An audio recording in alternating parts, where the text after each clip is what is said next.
host for this landmark event. Over the next few days, we will dive deep into discussions that are crucial to the future of our region's trade security. We are privileged to have with us an exceptional group of distinguished guests, expert speakers, and esteemed participants from across ASEAN and beyond. Today's agenda is packed with insightful presentations and engaging discussions. I encourage you to take full advantage of the knowledge and expertise being shared.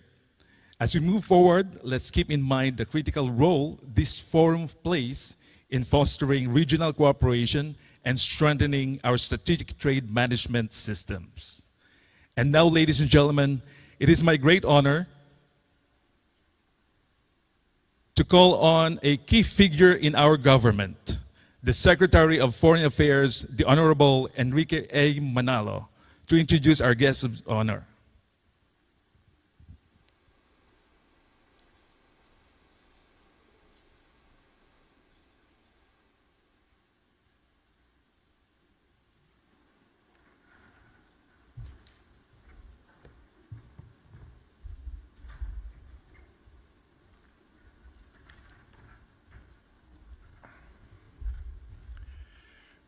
Ladies and gentlemen, the President of the Republic of the Philippines, His Excellency Ferdinand R. Marcos, Jr.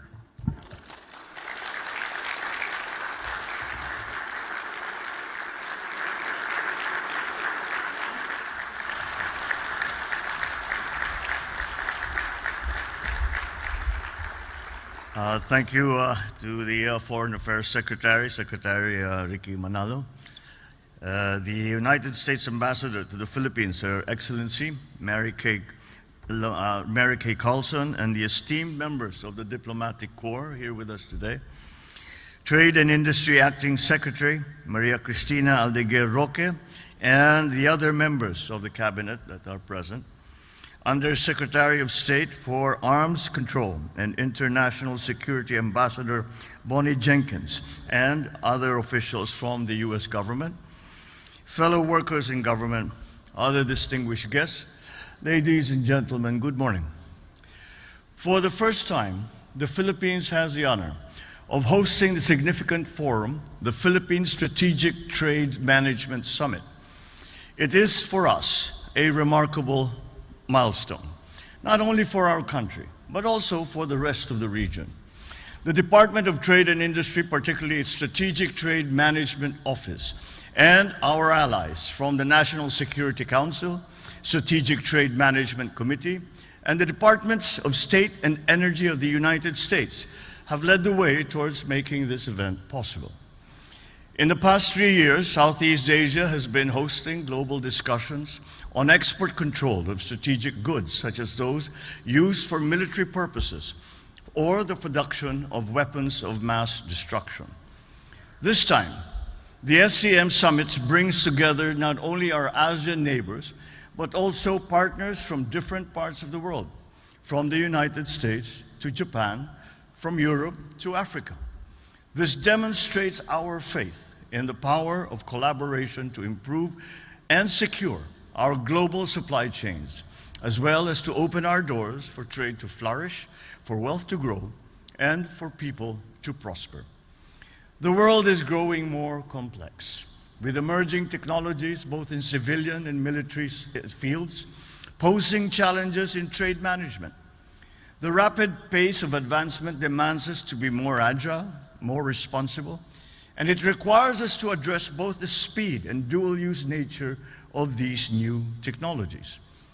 This summit is not merely about managing trade. It is also about mitigating risks, promoting stability and confidence in our regulatory regimes, and ensuring that the tools of our progress do not become weapons of our destruction.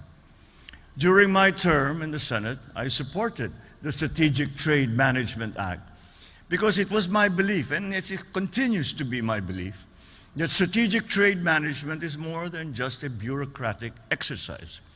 It is about upholding the rule of law, protecting our people, and contributing to global peace and security. The Philippines' improved ranking in the latest Peddling Peril Index provides that we are on the right track in strategic trade management. However, there is much work left to be done. As the first Asian republic, the Philippines has always stood for principles over power.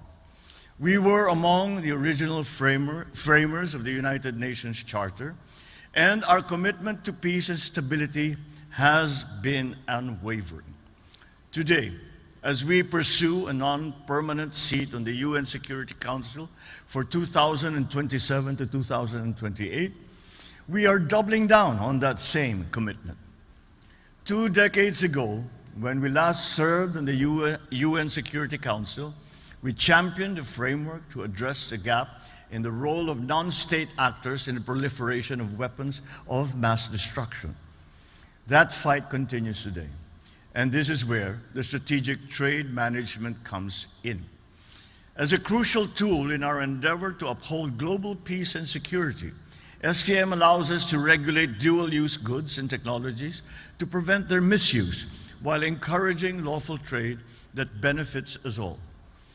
Given the rapid pace of technological advancement, our regulation strategy should be dynamic, adaptable, forward-thinking. We must also work together to create a system that is not only robust, but is versatile, equitable, and also resilient. By leveraging our collective strengths, we can advance regional initiatives that ensure supply chain security, counter the proliferation of weapons of mass destruction and insurgency, and create an environment where trade can thrive. This will be key to harnessing our collective economic prowess and sustaining our region as an epicenter of growth in this century. The Philippines, for its part, has already launched a strategic investment plan focused on developing key industries, empowering us to position ourselves better in the global market. We have developed policies that require individuals and entities engaging in STMA-covered activities to register and to receive authorization to deliver their services. We have also implemented programs to educate not only the border control and import-export officers in fulfilling their responsibilities, but also stakeholders to properly comply with our rules and our regulations. We are conducting post-authorization audits, compliance checks, and compliance consultations through monitoring and inspection activities. But the work does not end there. We will continue to upgrade industry standards, modernize regulations, and further establish linkages through various trade and investment frameworks such as the ASEAN, Asia-Pacific Economic Cooperation, Regional Cooperation Economic Partnership, the Indo-Pacific Economic Framework for Prosperity. All these so that we can see a more competitive region in the future. Ladies and gentlemen, one country cannot do this alone. Each of us, no matter the race, the color, or belief, has a clear stake in building a more secure and prosperous world.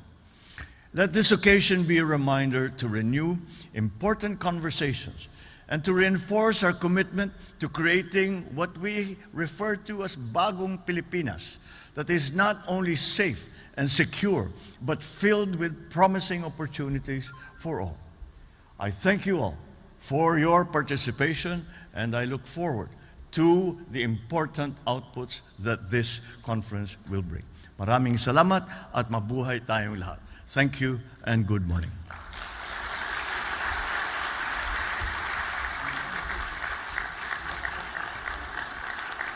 Thank you, Mr. President, for those inspiring words that have set a powerful tone for our discussions today. We are truly honored by your presence and leadership. We will now proceed with the photo opportunity with our distinguished guests. May I kindly invite His Excellency President Ferdinand Marcos Jr. to join us downstage for the photo op. I also request everyone to please stand up and remain in your designated areas while the photographs are being taken.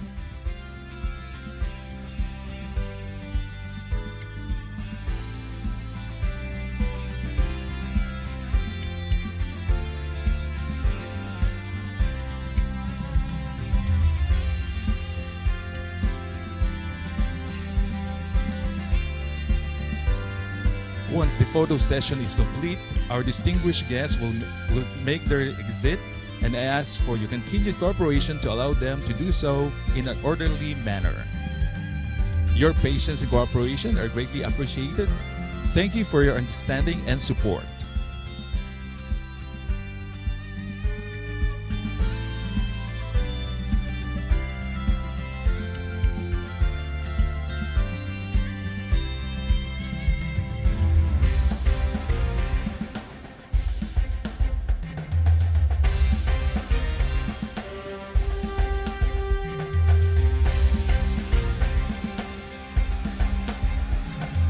Thank you, Mr. President, and our distinguished guests for taking the time for this special moment.